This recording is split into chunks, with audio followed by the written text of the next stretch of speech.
It's time to stop. It's time to stop, okay? No more. Where the fuck are your parents? Who are your parents?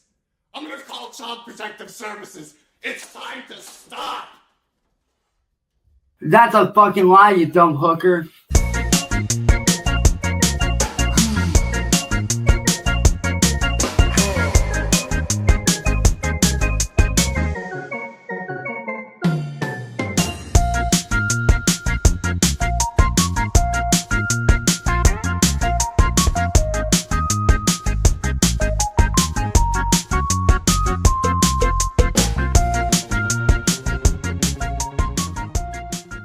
Another day, another brand new Cyrax YouTube channel for us all to go and get taken down. Beautiful times here in the swamp of 339. The cycle repeats and it never ends. We're all living in the insanity, but at least we have each other, unlike the goblin who has nobody. Crying to the Akron police again, as you can visibly hear them rolling their eyes, trying to pretend like he's some sort of DJ guru. And obviously it gets worse from there. But we're gonna cover it all, and hopefully no editing mishaps in this one. Not a clue what happened in the last one, but yeah, I don't know, man. We're gonna blame the jug, or too many jug hits. You know, sometimes Uncle Swampy D pulls out the drinking game when the goblin lies, and even he gets wasted from time to time. I'm just kidding, I really don't know what happened, but hopefully we won't have any more mishaps for a while. So let's jump right into it. What is up, guys? Today I'm going to show you guys how to DJ using a simple single track.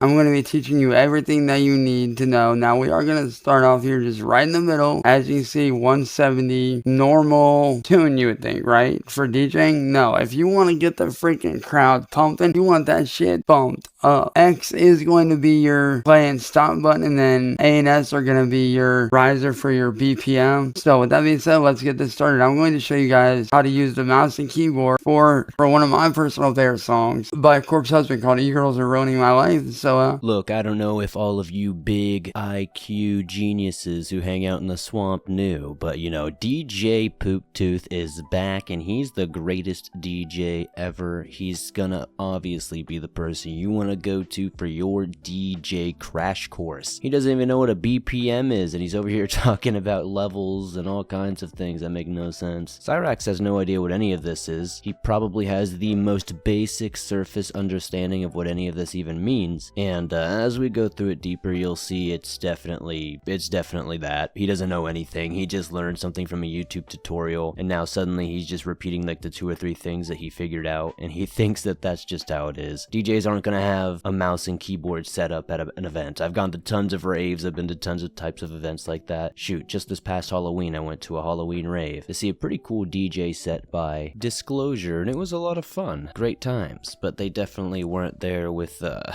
keyboard and mouse, that's for sure.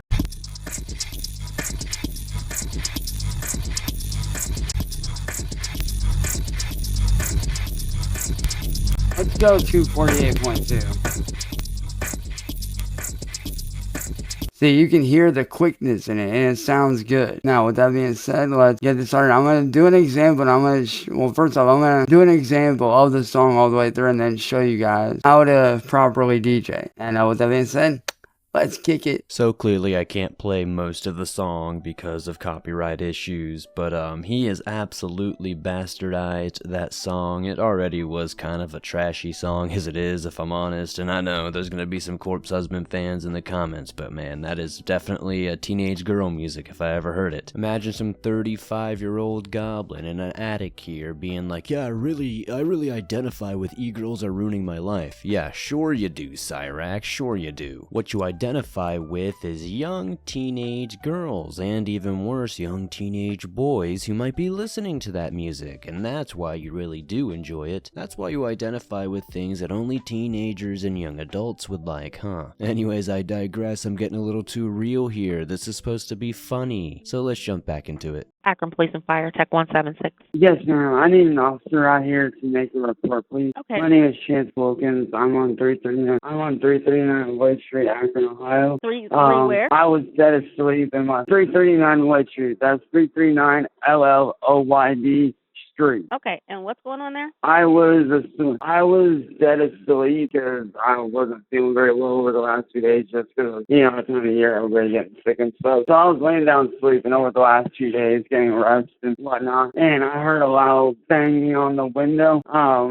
We went outside to see who it was. We caught somebody hopping not our fence, but like our neighbor's fence, and taking off running. And this isn't the first time this happened. This happened several times before. I had one of my friends go online to the people that have been harassing me and my family, and they openly admitted to sending somebody out here to doing this. We didn't get their face, but we do want to make a report just so we have it on hand. And they also did send somebody to my lawyer's house up in New York, basically terrorizing them as well. And she told me to call you guys, that way we can make a report. Like I said in the intro, you can physically hear the dispatcher rolling their eyes as they have to listen to this absolute crackhead trauma dump all over them for literally no reason. She asked what was going on, and he gave her every bit of information that was irrelevant rather than what actually needed to be told. This could have been a 2-minute phone call, but somehow it was several minutes because he had to give her all this dumb information that she clearly doesn't need or care about. She's the dispatcher, Cyraxx. What is she gonna do? She's even lower on the totem pole than those useless beat cops that come and make fun of you. But yet here we are, buddy. Here we are. You really can't be surprised to hear that he has to trauma dump all this onto random people to try to get some sympathy, and that's all it is. He just needs sympathy. He wants somebody to feel bad for him, to take his side, and he'll lie, distort, and manipulate in any way possible to make that happen. So let's check out the last half of this phone call and analyze it a little closer, because clearly there's something going on here, Cyraxx. People are trying to break into your house, and they've been harassing you online. I can't think of one single person who would want to get inside that home. Full of bed bugs, lice, trash, who knows what else.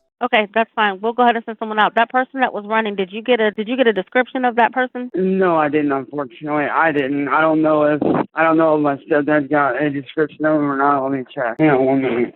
Hey, the person that hopped that fence and ran, did you get a good description of him? No, we didn't. We don't know what they look like. All we know is that as soon as my stepdad came around the side of the house to go see who it was, we heard the chain link fence.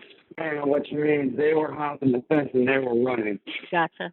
All right, we'll go ahead and send because we only have. All right, thank you, ma'am. You're welcome. But of course, in Cyraxx fashion, he didn't only make one phone call and leave it be. No, he's made several recently that have come out, and of course, is he not only crying about William, Gloryhole, and the trolls, of course he's telling these people all about his court case that totally is real, crying about John, talking about the terrorism and all these things he's totally been dealing with. Honestly, you gotta feel bad for the dispatcher because they have no idea what's happening, and the fact that they let them rant for more than a minute or two is kind of crazy. But let's check this other phone call out. Akron Police and Fire, check 208. Yes, ma'am. My name is Chance. I'm actually out here on 339 Lloyd Street. So over the last few months, I've been going through a massive case with my lawyer who's out of New York. And the person that we were going against, his name is John Horowitz. He was actually arrested a few weeks ago for not only threatening her, but terrorizing her and her family in general. And I've tried calling the police down there in Miami where he's at. And he is on live right now and has been on live over the last few hours on and off. He's planning on sending a very toxic gas known as sarin to my lawyer up in New York, and I can't reach her right now because she's on vacation, and I don't know who to talk to try to stop this from happening because he's planning on pinning it on me. Okay, where are you at right now? I'm here in Akron, Ohio. I'm on Lloyd Street. That's Lloyd Street. Okay, and your name? Chance Wilkins. And the guy that I am referring to, I'm sure he'll be in pretty much every registry. His name is John. That's John Horowitz. That's Horowitz. I can't imagine being in the headspace of somebody just trying to do their job, help citizens across the city of Akron, and then you got this little idiot calling you up, giving you his life story, trauma dumping all this bullshit that's not even real, and just absolutely wasting your time because Unfortunately, it's your duty to write this all down and send dispatchers out there. Because unfortunately, it's your duty to write all this BS down and send people out to go check on it. It's a waste of tax money, a waste of all these people's times. I love to bring up this one thing, but there was a time where he and Heather too swatted Jamie Nicole at the same time an actual shooting went down in their city. So instead of those cops going and helping with the shooting, guess what they were doing? They were checking up on this fake SWAT that Cyrax caused. You can be mad for one reason or the other, but it's absolutely deplorable and unexcusable to waste public resources this way, especially when there's a damn active shooter in the city. He was arrested a few weeks ago for threatening and just basically doing it. He was arrested for telecommunications harassment and domestic terrorism, which is what he originally got arrested for by my lawyer. And his lawyer, whose name is Cypress, just let him go and pass him on to somebody else, trying to clear his name as well, because his lawyer Cypress is basically knows about what's going on, who's also out of New York. And like I said, I don't know what to do about this. I've never dealt with anything like this, but as soon as I heard from my friends what was going on, I immediately called my lawyer. I left some messages for her, and I also tried to call the Miami PD, and they literally were no help. They're like, where's he at? I don't know his address. All I know is his name from the record. Okay, so this is something that you're going to want to make a report on. You're going to have to speak to an officer. Is that something that you want to do tonight? Okay. Yes. Okay. What's a good callback number for you? This one right here, which is, hang on here. I just got this new text now, no news, so I'm kind of like, it is 330. All right, so I will get officers over to speak with you, okay? They should be out there shortly. All right, thank you, ma'am. I appreciate your help. All right, you're welcome. And of course, nothing is ever going to change with Cyrax. He's going to continue to try to gaslight every person imaginable to come onto his side, even though nobody ever does. But that's just how desperate he is these days. He knows the homeless arc is impending. Whether it's today, tomorrow, next week, next year, it's gonna happen. It's inevitable at this point. There is no way around it. Eddie Two Perks ain't gonna take you in. The rest of your family absolutely despises you. Public resources probably won't touch you with a 10-foot pole. And the only other option really is either just to live on the streets or in a padded cell somewhere, far, far away from any youth. And in a good turn of luck here, Cyrax's new channel that we saw in the intro is already smited and gone. But it looks like he took down the channel himself this time because he just couldn't face the music. Face the truth, if you will. Diabolical actions there, Cyrax. Well, I think that's where we're gonna end this one. A little shorter than usual, but unfortunately, when Cyrax goes quiet for a few days, it means we have no content. But I guess I should be saying fortunately, because it gives us all a break of having to look at that awful mall. Thanks as always for supporting this. I'll see you guys soon. Ha! Got him! He just got pranked! Ha! Pranked! You need to stop everything. What are you doing with your life? Look at you, sitting in front of a computer. You're dirt to me. You're disgusting. Yow! Pranked, baby! No, I didn't forget. The bedbug jug, I'm waiting for it. Bedbug jug, bedbug jug, bedbug jug, bedbug jug. I'ma need that shit. Run me that shit.